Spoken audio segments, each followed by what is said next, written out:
Everyone, स्वागत है आपका हमारे YouTube चैनल में। तो स्टूडेंट्स, जो आज का हमारा टॉपिक रहेगा वो रहेगा प्रीवियस ईयर क्वेश्चंस को सोल्व करना। जो हमने अब तक 5 वीडियोज़ के अंदर जो टॉपिक कवर करे हैं फर्स्ट ऑर्डर फर्स्ट डिग्री तक, तो वहाँ तक जो प्रीवियस ईयर के अंदर क्वेश्चन पूछे गए हैं वो आज हम डिस्कस करेंगे। तो पहला क्वेश्चन 2011 में पूछा हुआ है, पूछ रहा है कि let p be a polynomial of degree n with n greater than equal to 2। Then ये इनिशियल वैल्यू प्रॉब्लम दे रखी है और पूछ रहा है इसके पास ऑलवेज यूनिक सॉल्यूशन होगा या n number of distinct solution होंगे या नो सॉल्यूशन होगा कंटेनिंग 0 फॉर सम p और unique solution in interval containing 0। तो जो ऑप्शंस के अंदर इनफाइनाइटली मैनी सॉल्यूशंस या सॉल्यूशंस के बारे में बात हो रही है, तो हम कहाँ जाएंगे, सीधा पिकार्ड थ्योरम इसके ऊपर अप्लाई करेंगे क्योंकि वो हमें हेल्प कर सकती है इस तरह के क्वेश्चंस को। ठीक है, तो यहाँ पे p को अगर पोलिनोमियल दिया है तो du अपॉन dt जो फंक्शन आएगा ut का, वो एक पोलिनोमियल मिलने वाला है p की वजह से, क्योंकि p है इसने क्या दे रखा है n डिग्री का n greater than equal to 2 है। ठीक है, तो ये जो ut का फंक्शन आएगा वो पोलिनोमियल है। हमारी पहली कंडीशन क्या होती है कि वो कंटिन्यूस होना चाहिए इस नेबरहुड में। तो ये जो पोलिनोमियल आएगा, पोलिनोमियल ऑलवेज कंटिन्यूस होता है कोई भी नेबरहुड के अंदर, उस वो बाउंडेड भी रहता है और उसका डेरिवेटिव भी बाउंडेड होता है। ठीक है, तो इसने हमारी पिकार्ड थ्योरम की तीनों कंडीशन सेटिस्फाई कर ली है जो यूनिकनेस देती है। ठीक है, मीन्स इस डिफरेंशियल इक्वेशन के पास जो IVP दे रखी है इसके पास यूनिक सॉल्यूशन है। ठीक है, अब ऑप्शंस के अंदर देख रहे हैं, बी में इसने बोला है n number of distinct number of solutions, तो ये तो रॉन्ग हो गया। No solution in interval containing 0 for some p, आप कोई मर्जी p उठाइए, ये कंडीशन सेटिस्फाई करेगा पिकार्ड वाली, और ये 0 की कंटेनमेंट हो रही है तो हमें तो गारंटी मिल गई इसके पास यूनिक सॉल्यूशन मिलेंगे, तो ये भी रॉन्ग हो गया। अब बात रहेगी ए यूनिक सॉल्यूशन इन R मिलेगा या ए unique solution in interval containing 0। ये तो हमारा ऑप्शन पिकार्ड थ्योरम से ही हमें पता चल गया था कि 0 की कंटेनमेंट हो रही है और इसके पास यूनिक सॉल्यूशन भी है, तो डी ऑप्शन तो डायरेक्ट ही ट्रू हो गया। अब ये रहता है कि यूनिक सॉल्यूशन इन R ये होगा कि नहीं होगा। तो यहाँ से अगर मैं P को अगर मैं इसको x² मान लूँ, क्योंकि इसने दे रखा है जो n डिग्री का है n greater than equal to 2, तो मैं 2 डिग्री का पोलिनोमियल मान लेता हूँ। जब आप इसमें u पुट कर दोगे तो ये बन जाएगा u²। ठीक है, और जो मेरे पास जो इनिशियल वैल्यू प्रॉब्लम है वो मेरे को दिखेगी du upon dt u² with condition u0 1। इसका सॉल्यूशन हम पहले भी देख चुके हैं, आएगा G u is equal to 1 - t, ऐसा आ जाएगा। ठीक है, मैंने एक पर्टिकुलर p उठाया पोलिनोमियल, इस कंडीशन के साथ जो इसने दे रखी थी वो पुट किया, वहाँ से डिफरेंशियल इक्वेशन बना के देखा कि इसके पास ये सॉल्यूशन आ गया जो 1 के ऊपर डिफाइन नहीं हो रहा। तो पहला ऑप्शन इससे रॉन्ग हो जाएगा, क्योंकि मैंने जस्ट पर्टिकुलर उठाया। अगर ये ट्रू होता तो सभी p के लिए होना था, लेकिन ये इस p के लिए रॉन्ग हो गया, तो ये ऑप्शन रॉन्ग हो गया। ठीक है जी, तो चलिए नेक्स्ट क्वेश्चन पे चलते हैं।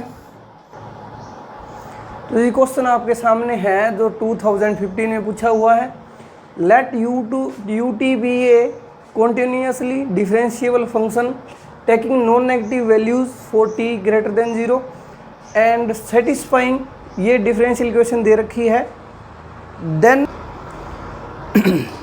और ऑप्शन इसने पूछे हैं कि इसके पास ut इसका जो सॉल्यूशन होगा कि नहीं होगा, t की पावर 4 होगा कि नहीं होगा, एक इस टाइप की दो दे रखी हैं, और ये पूछता है कि ये इसके सॉल्यूशंस होंगे कि नहीं होंगे।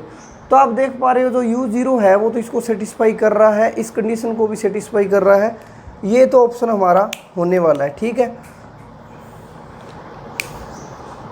अब बात रही सेकंड ऑप्शन की, तो वो हम कर सकते हैं इस तरह से। अब आप देख पा रहे हो कि अगर मैं इसको सोल्व करूं तो ये मेरे पास आएगा du अपॉन u की पावर 3/4 का इंटीग्रेशन, dt का इंटीग्रेशन करूंगा तो ये आएगा 4t + c। ठीक है, इसका आप करोगे तो ये मिल जाएगा आपको u की पावर 1/4, 4 साथ में होगा और 4t + c, और यहाँ से आपको स्टूडेंट्स ये मिलने वाला है t + c1 की पावर 4, ये मिल जाएगा। और अगर मैं कंडीशन ये वाली जो दे रखी है वो डालूँ तो जीरो पे जीरो, तो मीन्स C1 हमें जीरो मिल जाएगा, तो U is equal to t की पावर 4, मीन्स हमारा बी ऑप्शन भी डायरेक्ट चेक हो गया, जो हमने निकाल लिया। अब हमने चेक किया था, जो रिज़ल्ट यूज़ किया था, पीछे हमने रिज़ल्ट किया था, वो क्या था कि आपको dy/dx ये u और t में दे रखा है, तो du/dt u की पावर अल्फ़ा, अल्फ़ा यहाँ पे 0 से 1 के बीच में गिवन है, और जो कंडीशन दी y a is equal to यहाँ u0 is equal to 0, means वो कंडीशन सेटिस्फाई हो रही है रिजल्ट वाली। मीन्स इसके पास तो क्या होने वाले हैं, इनफाइनाइटली मैनी सॉल्यूशंस। वो बनते कैसे वो हमने देखेंगे, एक बार इसमें फिर देख लेते हैं। अभी इसके पास t की पावर 4 क्या है, सॉल्यूशन बन रहा है, हमने देख लिया, ठीक है। अब t की पावर 4 आप बना लीजिए, तो वहाँ से आपको ये थोड़ा सा इस तरह से मिलेगा, क्योंकि ये सिर्फ t पॉजिटिव के लिए बात कर रहा है, तो हम इधर वाला ले लेते हैं, वैसे इधर भी आ जाएगा। तो अब देखिए, मैंने वहाँ पे आपको बताया था, वहाँ पे इनफाइनाइटली मैनी सॉल्यूशंस कैसे बनते हैं। ये जो आपको ओरिजिनल मिला था, और यहाँ पे u जो होता है वो सिंगुलर सॉल्यूशन बनता है, इसलिए वो इसके साथ मिल करके जनरल के साथ इनफाइनाइटली मैनी सॉल्यूशंस बनाता है। आप कोई भी एक k उठा लीजिए, और वहाँ तक k से पहले आप इसको जीरो रखिए, उससे आगे फिर से उसी के पार्ट ले लीजिए। आप इसी तरह k1 लोगे, फिर k2 करूँगा तो यहाँ तक जीरो, फिर आगे ये, फिर ये k2 मान लो। इस तरह से जैसे जैसे आप k वेरी करोगे, आपको इनफाइनाइटली मैनी सॉल्यूशंस बनते रहेंगे। मीन्स मेरे पास ऐसा ut भी इसके लिए काम करने वाला है, कैसा, जीरो रहेगा। अगर कोई भी k ले रहे हो आप, जीरो से बड़ा और इस तरह से, और t माइनस, क्योंकि ये आगे जैसे जैसे आगे मूव करेगा तो ये बनेगा, क्योंकि जीरो से ये शिफ्ट हो गया k1 पे, तो t माइनस k की पावर 4 क्योंकि t की पावर 4 था इसका सॉल्यूशन। ये किसके लिए हो जाएगा, जब t k से बड़ा या इक्वल हो, ठीक है जी। तो ये सॉल्यूशन हमें मिल गया। मीन्स इसके पास इस तरह के इनफाइनाइटली मैनी सॉल्यूशंस होने वाले हैं। तो अब इस क्वेश्चन के इस दो ऑप्शंस के अंदर देखिए आप, k की जगह यहाँ 1 ले रखा है, यस हो सकता है ये भी, और यहाँ 10 ले रखा है, ये भी हो सकता है। दोनों ऑप्शन सही हो गए, और दो हमने वो चेक कर लिए थे, ठीक है जी। तो next question students, dy/dt is equal to function of t yt, y0 पे 1 दे रखी है, और f की प्रॉपर्टी दे रखी है इसने, f कंटिन्यूस है। Then this initial value problem has this, ठीक है। तो आप देख सकते हो स्टूडेंट्स कि अगर हम इसके ऊपर नीचे ऑप्शन, पहले ऑप्शन थोड़ा रीड कर लेते हैं, कि ये बोल रहा है कि इनफाइनाइटली मैनी सॉल्यूशन होंगे for some f, unique solution होंगे r के अंदर, नो सॉल्यूशन, और a solution in interval 0 but not on r for some f, ठीक है जी। तो ये करते हैं। तो आप देख पा रहे हो कि इनिशियल वैल्यू प्रॉब्लम में हम देखते हैं पिकार्ड्स थ्योरम, ये कंटिन्यूस फंक्शन है और ये y है जस्ट, और आप देख पा रहे हो जो y और t का जो फंक्शन है वो ये कंटिन्यूस तो होगा ही इस इंटरवल के अंदर, क्योंकि ये कंटिन्यूस फंक्शन f को तो दे रखा है, y वैसे ही कंटिन्यूस होता है। तो हर एक नेबरहुड के अंदर इसने पिकार्ड्स थ्योरम से पोलिनोमियल बन जाना है, और वो क्या हो जाएगा स्टूडेंट्स, बाउंडेड भी हो जाएगा, उसका डेरिवेटिव भी बाउंडेड हो जाएगा, और खुद कॉन्टिन्यूस भी हो गया। मीन्स यूनिकनेस वाली थ्योरम इस पर लग गई, मतलब इसके पास यूनिक सॉल्यूशन तो गारंटेड होने वाले हैं, चाहे आप कोई मर्जी एफ उठा लीजिए आप, ठीक है। ऑप्शन में बोल रहा है infinitely many for some f, ये तो ऐसे ही नेगलेक्ट हो गया, क्योंकि पिकार्ड ने हमें गारंटी दे दी कि इसके पास हमेशा यूनिक सॉल्यूशन ही रहना है। आर पे हमें पता नहीं अभी, no solution in R for some f, तो ये कोई ऐसा हो ही नहीं सकता, सॉल्यूशन तो हमें मिलेगा ही। फिर बोल रहा है a solution in an interval containing 0 but not on R for some f, यहाँ पे सम एफ की बात हो रही है, यहाँ पे आर की हो रही है, तो इसको सोल्व करना बेटर रहेगा, क्योंकि सम एफ की बात कर रहा है। तो सम एफ आ भी सकता है, क्या पता ना भी आए, तो हम इसको सोल्व करते हैं। तो इन दोनों ऑप्शन में नेगलेक्ट करने के लिए हमें इसको सोल्व करना पड़ेगा। सोल्व करके देखोगे तो आपको ये मिलेगा dy/y आ जाएगा, और ये एफ टी का स्टूडेंट्स इधर इंटीग्रेशन रहेगा, प्लस में आपको c मिलेगा। यहाँ से आप देखोगे जो y आ गया आपका e की पावर c, फिर c e की power integration F T dt, फिर वो मैं कंडीशन लगाऊंगा तो ये c मेरा ऐसे हो जाएगा। ठीक है, तो हमने इसको f के लिए सोल्व कर लिया। अब हमें पता चल रहा है कोई मर्जी f उठाइए, आप कुछ भी उठाइए, ये हमेशा y जो है एग्जिस्ट करेगा ही करेगा, और वो भी क्या, यूनिक, क्योंकि एफ टी कंटिन्यूस है। कहाँ प्रॉब्लम हो उसकी, इसको कोई भी आर मर्जी उठाइए, कोई भी इंटरवल उठाइए, इसको कोई प्रॉब्लम नहीं होने वाली। ये क्या बोल रहा है कि जो इसका सॉल्यूशन है वो कंटेनिंग जीरो जो कंटेन करता है उस इंटरवल में डिफाइन है, but not on R some f, कोई मर्जी एफ उठाओ, ये आर के ऊपर डिफाइन होने वाला है। तो ये इससे ये ऑप्शन नेगलेक्ट हो गया, बच गया कौन सा, यूनिक सॉल्यूशन इन आर। क्योंकि ये हमने इसलिए किया क्योंकि यहाँ कन्फ्यूजन हो रही थी फॉर सम एफ के लिए और इधर आर के लिए, तो उसको हम ऐसे इवेल्युएट कर लेंगे, और इन दो ऑप्शन को हमने डायरेक्ट पिकार्ड थ्योरम से नेगलेक्ट कर दिया। चलिए नेक्स्ट पे चलते हैं। तो नेक्स्ट क्वेश्चन स्टूडेंट्स CSR 2012 में पूछा हुआ और पार्ट सी का क्वेश्चन है। ठीक है जी, dy/dx is equal to 60 into y की पावर 2 उसकी पावर 1/5, एक्स पॉजिटिव है, कंडीशन दे रखी है। नीचे बात हो रही है इसके पास यूनिक सॉल्यूशन होंगे, दो सॉल्यूशन होंगे, कोई भी सॉल्यूशन नहीं होगा, या इनफाइनेटली मेनी सॉल्यूशंस होंगे इसके पास। तो वैसे तो ये क्वेश्चन बिना पेन उठाए आपको देखते ही हो रहा है, और ऊपर से ये क्या है, पार्ट सी का, मीन्स 4.75 वैसे ही मिल रहे हैं, वो आपको लेने आने चाहिए। कैसे, हमने एक स्टूडेंट्स रिजल्ट किया था कि जी आपका dy/dx उसके साथ कोई भी कंटिन्यूस फंक्शन दिया हो x का, और y की पावर अल्फ़ा दे रखा हो, कंडीशन हो y a is equal to 0, कोई भी a दिया हो r में से, अल्फ़ा की वैल्यू आपकी आ रही हो 0 से 1 के बीच में, और ये f है वो क्या होना चाहिए जी, कॉन्टीन्यूअस। अगर ये प्रॉपर्टी सेटिस्फाई करती, कोई भी इक्वेशन आपको मिले, कोई भी कहीं भी दिख जाए, तो उसके पास हमेशा इनफाइनेटली मैनी सॉल्यूशंस होते हैं। हमने देखा भी था कैसे इनफाइनेटली मैनी सॉल्यूशंस बनते हैं वो। तो ये तो डायरेक्ट ऑप्शन देखते ही हमारा काम हो गया, क्योंकि आप इसमें देखिए ये क्या है, इनडायरेक्टली इसने ऐसे बना के दे दिया, ये y की पावर 2/5 ही है, 60 जो है वो कंटिन्यूस फंक्शन का काम कर रहा है, y 0 दे रखी है, a कोई भी आ सकता था, इसने तो 0 ले रखा है। तो ये कंडीशन सेटिस्फाई होगी तो इसके पास तो इनफाइनेटली मैनी सॉल्यूशंस ही आने वाले हैं। तो ऑप्शन डायरेक्ट ये हो गया, ये सारे हो गए कैंसिल आउट। ठीक है, पार्ट सी का क्वेश्चन था, बड़ा ही आसान था। तो चलिए नेक्स्ट पे चलते हैं। तो नेक्स्ट क्वेश्चन स्टूडेंट्स आपके सामने है 2013 में पूछा वो क्वेश्चन है। पूछ रहा है आपको इनिशियल वैल्यू प्रॉब्लम इसने दे रखी है, y 0 पे 1 दे रखा है, तो हमें यहाँ पे तो चेक करने की जरूरत नहीं, इसके पास यूनिक होंगे नहीं। वैसे ये पूछ रहा है कि then there exist a unique solution होगा इसके पास of the IVP on this, इनमें से कौन सी मैं डोमेन लूँ जिसके अंदर मेरे को इसका यूनिक सॉल्यूशन मिलने वाला है। तो इसको तो आप इजीली सोल्व भी कर सकते हो, या हमने बहुत बार सोल्व किया भी हुआ, तो ये अब तक तो हमें याद ही हो गया होगा। इसका जो सॉल्यूशन आएगा वो 1 - x ही आएगा इस कंडीशन के ऊपर। ठीक है जी, बस हमारा काम हो गया। मतलब कि इसको जो प्रॉब्लम आने वाली है, इस सॉल्यूशन को इसके इन कंडीशन के ऊपर 1 के ऊपर ये प्रॉब्लम क्रिएट करेगा, 1 के ऊपर ये डिफाइन नहीं होने वाला। जिस ऑप्शन के अंदर 1 दिख रहा है उसको नेगलेक्ट कर दो, बाकी रख लो। आप देख पा रहे हो ये तो पूरा आ रही है, इसके अंदर 1 है, कट गया।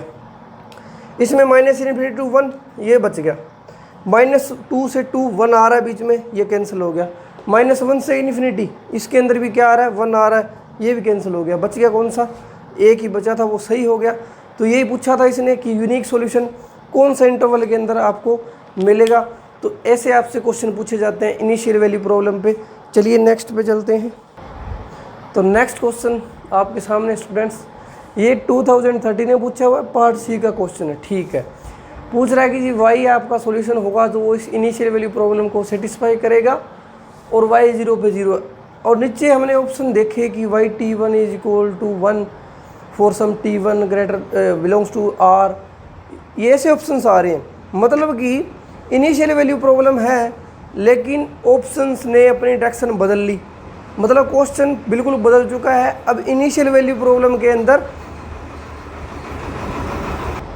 इनिशियल वैल्यू प्रॉब्लम के अंदर ही है, लेकिन इसके अंदर infinitely many solutions, unique solutions वाली बात नहीं हो रही। मतलब क्वेश्चन अब बदल चुका है, तो हम भी अपना तरीका बदलेंगे। हमें पता था, हमने ये किया था कि जब भी आपको ऑटोनोमस डिफरेंशियल इक्वेशन दी हो, ये दे रखी है ना dy upon dt is equal to function of only y, और एक कंडीशन दे रखी है y 0 पे 0, ठीक है।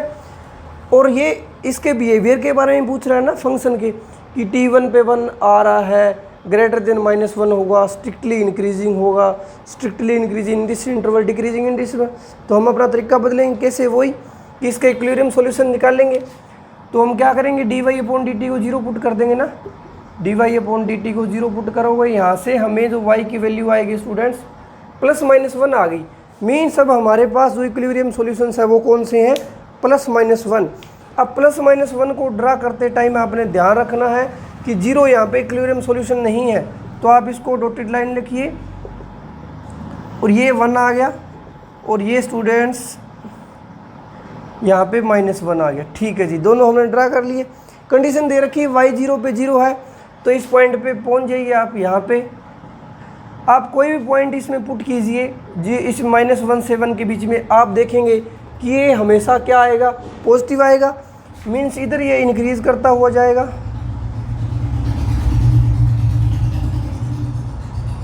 ऐसे कुछ, और इधर ये पीछे डिक्रीज करता हुआ।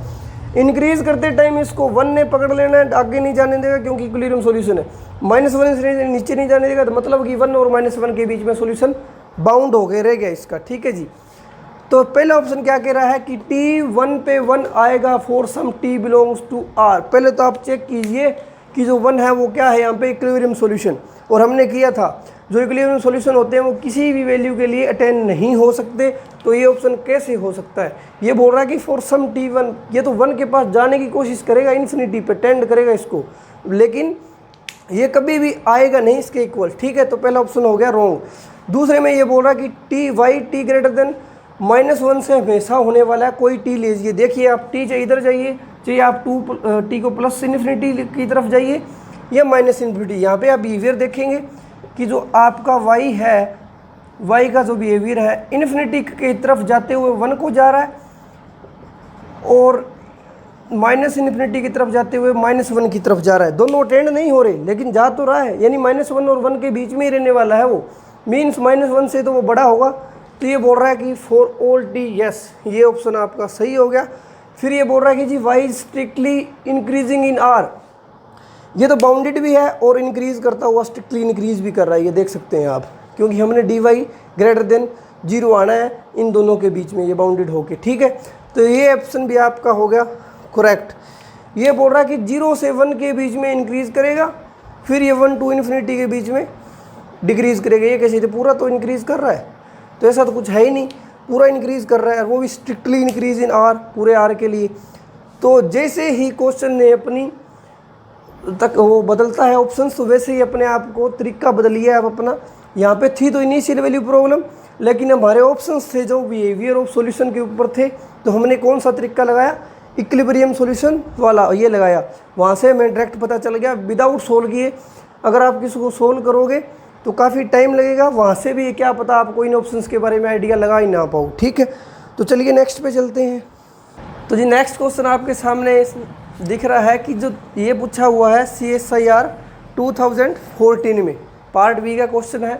चलिए पढ़ते हैं। y आपको दे रखा है r से r पे डिफरेंशिएबल है और इस डिफरेंशियल इक्वेशन को सेटिस्फाई कर रहा है। ठीक है जी, दो कंडीशन दे रखी है। वेयर f जो है आपका यहाँ f y ओनली फंक्शन दे रखा है, वो लिफ्ट कॉन्टीन्यूस फंक्शन। ठीक है जी, अब यहाँ पे एक थोड़ी सी नई बात आ गई जो हमने डिस्कस नहीं की थी, लिफ्ट कंटीन्यूस फंक्शन। तो जस्ट इसके लिए मैं आपको इतना बता दूं कि कोई भी आपको फंक्शन दिया जाए और उसका डेरिवेटिव बाउंडेड हो जाए, तो आप वहाँ से उसको लिफ्ट बोल सकते हैं। ठीक है, इस क्वेश्चन के लिए वो सफिशिएंट रहेगा कि कोई भी फंक्शन का डेरिवेटिव बाउंडेड इंप्लाई कर देगा कि वो लिफ्ट कंडीशन को सेटिस्फाई कर देता है। हम नेक्स्ट वीडियोज़ में करेंगे लिफ्ट के बारे में, लेकिन इसके लिए इतना काफ़ी है कि जिसका डेरिवेटिव बाउंडेड वो लिफ्ट हो जाएगा। उल्टा नहीं होता कि लिफ्ट है तो वो डेरिवेटिव बाउंडेड होगा। ठीक है, तो ऐसा नहीं होता, ये ध्यान रखना है सिर्फ इसके लिए। ठीक है जी, तो हम यहाँ पे f और नीचे पूछा हुआ है y(x0) if and only if this y is bounded, y is strictly increasing, dy bounded होगा, ये वो सब कुछ दे रखा है। ठीक है, तो अब हम एक काम करते हैं, हमें f के बारे में इसने ट्रिक दे दी कि वो क्या है, लिफ्ट कंटीन्यूअस फंक्शन है। तो इसके ऊपर कोई रिस्ट्रिक्शंस ऐसी है नहीं। हम क्या करते हैं, f को मान लेते हैं 0, क्योंकि 0 एक ऐसा फंक्शन है जिसका डेरिवेटिव तो क्या वो खुद ही बाउंडेड है, वो तो 0 ही है। तो ये कॉन्टिन्यूस भी होता है, लिफ्ट भी होता है, ये लिफ्ट कॉन्टिन्यूस फंक्शन हमने मान लिया f को। जैसे ही मैंने f को 0 माना, मेरे को मिल जाना dy/dx इज इक्वल टू 0। यहाँ से y आएगा कांस्टेंट, और दो कंडीशन दे रखी है y0 या y10। तो इसी पे मैं क्या मान लेता हूँ, y0 को ही मान लेता हूँ। y0 मेरा क्या आ गया, सॉल्यूशन आ गया। ठीक है, इन कंडीशन को सेटिस्फाई करते हुए कि जो 0 पे 0 रहेगा, 1 पे 0 रहेगा, एक कंडीशन सेटिस्फाई कर ली, मेरे को 0 सॉल्यूशन मिल गया। आपको पता है दोनों कंडीशन सेटिस्फाई हो रही है, इसको भी सेटिस्फाई कर रहा है अगर मैं f को 0 मानूँ। ठीक है, ये नीचे क्या बोल रहा है कि जो आपका फंक्शन है y, जो इसका सॉल्यूशन आएगा, मैंने इसका 0 निकाल लिया, f को 0 मान करके सारी कंडीशन सेटिस्फाई करते हुए मैंने y0 पे पहुंच गया मैं। ये क्या बोल रहा है कि जो y है वो आपका 0 तभी होगा if and only if x अगर 0 और 1 पे आए, कि बस ये 0 और 1 पे 0 होगा जो आपका सॉल्यूशन आएगा, और कहीं नहीं हो सकता। ये आ गया, मैंने तो ये पूरा ही 0, मेरे को तो एक कंडीशन मैंने f को 0 ही माना था और मेरे को पूरा y0 मिल गया। तो ये ऑप्शन कैसे हो सकता है? ये तो बोल रहा है कि जो y है आपका वो 0 तभी होगा जब 0 या 1 हो, लेकिन मेरा y पूरा 0 आ गया, ये पूरा एकदम 0 मिल गया। y इज़ बाउंडेड, ठीक है, अभी तक इसका कुछ नहीं कह सकते क्योंकि हमने एग्जाम्पल ले रखा है। ये क्योंकि मैंने f को कुछ मान के किया है तो मैं इस ऑप्शन को अभी टिक नहीं कर सकता। ये बोल रहा जी y स्ट्रिक्टली इंक्रीजिंग, ये इसने फिर गलती कर दी, क्योंकि मैंने एक पर्टिकुलर एग्जाम्पल लेके मैं कर रहा हूँ तो मैं ऑप्शंस को नेगलेक्ट कर रहा हूँ। 0 देखिए आप, इंक्रीजिंग है, ठीक है, मान ली बात, लेकिन स्ट्रिक्टली नहीं है वो, तो ये भी ऑप्शन निकल गया। फिर ये बोल रहा है dy/dx इज अनबाउंडेड, ये तो बाउंडेड खुद बढ़ा, इसका डेरिवेटिव कुछ मर्जी कर लो, ये बाउंडेड है, तो ये ऑप्शन कैसे हो सकता है? ये भी नेगलेक्ट हो गया। मीन्स मैंने 3 ऑप्शन निकाल दिए, बच गया क्या, y0 बाउंडेड। मैं इस क्वेश्चन इसमें इस एग्जाम्पल को लेके f को कुछ मान करके इस ऑप्शन को टिक नहीं कर सकता था, मैंने जस्ट 1/3 4 को नेगलेक्ट किया है। अब बच गया वो तो आंसर आना ही है, क्योंकि पार्ट बी का तो एक तो आंसर इसका होगा ही। अगर क्वेश्चन गलत होता है तो वो हमें नंबर मिल जाएगा। तो ये इस तरह से हम इन क्वेश्चंस को हैंडल करते हैं। तो चलिए नेक्स्ट पे चलते हैं। तो नेक्स्ट क्वेश्चन स्टूडेंट्स 2015 में पूछा हुआ है और पार्ट सी का है। ठीक है, वही हमें कंडीशन दे dy/dx is equal to function of yx दे रखा है। इफ़ y f को इवन दे रखा है, y ओड होगा। ठीक है जी, ये दो प्रॉपर्टी हमें f और y की इसने दे दी है। नीचे ये इनके बारे में पूछ रहा है कि जो ये सॉल्यूशन बनेंगे कि नहीं बनेंगे। ठीक है, तो f को इवन दे रखा है, मान लेते हैं x² मान लेते हैं। f को अगर मैं x² मान लूँ, उसके अंदर y पुट करूँगा तो जो इक्वेशन बनेगी वो dy/dx is equal to y² बन जाएगी, क्योंकि f फंक्शन के अंदर y को डाला हुआ है, तो dy/dx इज इक्वल टू ये आ गया। ये फिर वो इक्वेशन आ गई, इसका तो हमें पर्टिकुलरली ध्यान ही रखना होता है। इसका जो सॉल्यूशन आएगा 1 और x प्लस c, और ये आ जाएगा जी इधर से y को करूँगा नीचे में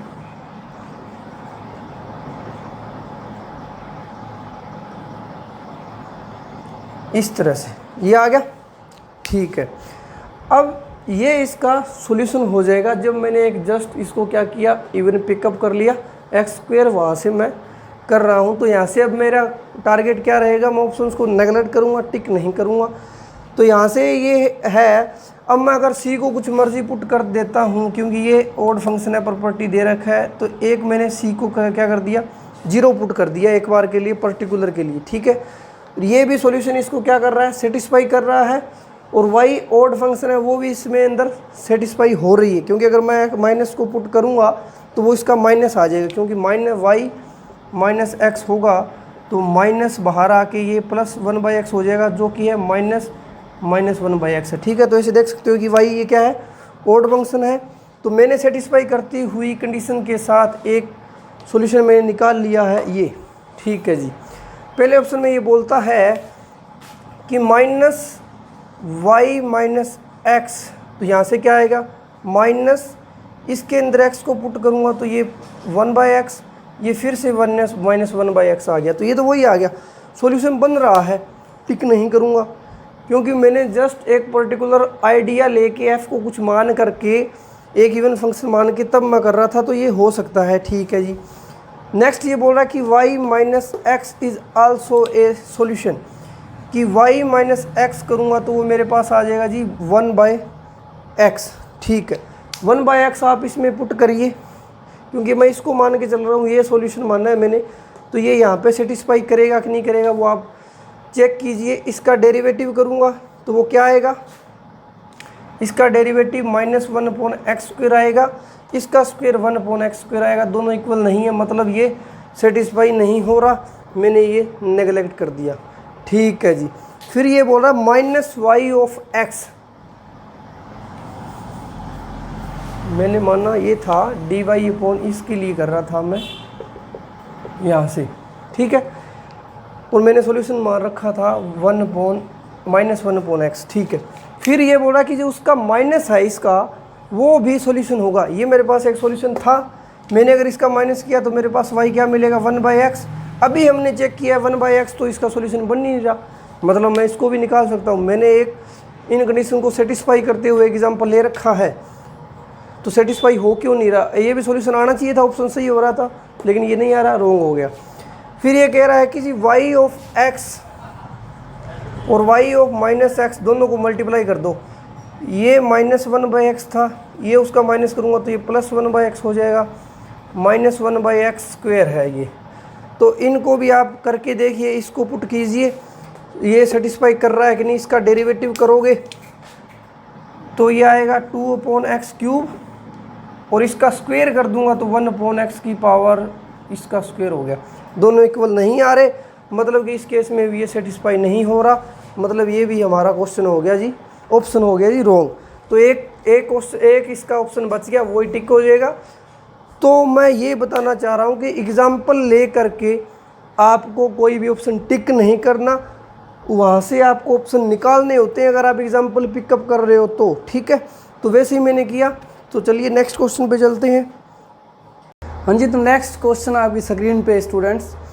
अभी स्टूडेंट्स ये क्वेश्चन जो मैंने लिखा है, ऐसा ही क्वेश्चन हमने अभी इसी वीडियो के अंदर किया है कि वहाँ पे 4 लिखा हुआ था, यहाँ 3/4 था, यहाँ पे 2/3 लिखा है, वहाँ पे t⁴ था, यहाँ t⁴ है। बस एक चेंज यहाँ है, एक चेंज यहाँ था, और वहाँ पे पहले 10 था, यहाँ 3 है, आप चेक करना, और बाकी सारी कंडीशन सेम लग रही है। तो ये स्टूडेंट्स वैसा ही क्वेश्चन है, यहाँ पे भी आपको पता है सारे ऑप्शंस आएंगे, आप करके देखना इसको, इसके सारे ऑप्शंस टिक हो जाएंगे। ये जून 2014 में पूछा गया था, और जो पीछे क्वेश्चन हमने किया था वो दिसंबर 2015 में पूछा था। तो ये स्टूडेंट्स ऐसे क्वेश्चन रिपीट भी होते रहते हैं, तो आपको ये चीज़ ध्यान रखनी चाहिए स्टूडेंट्स। तो आज हमने आई थिंक 7 से 8 क्वेश्चंस किए हैं हमने, जो अब तक वीडियोज़ के अंदर जो टॉपिक किए थे कवर हमने। तो स्टूडेंट्स अभी नेक्स्ट वीडियो बनेगी, फिर हम उसका उसी तरह से क्वेश्चंस भी करेंगे।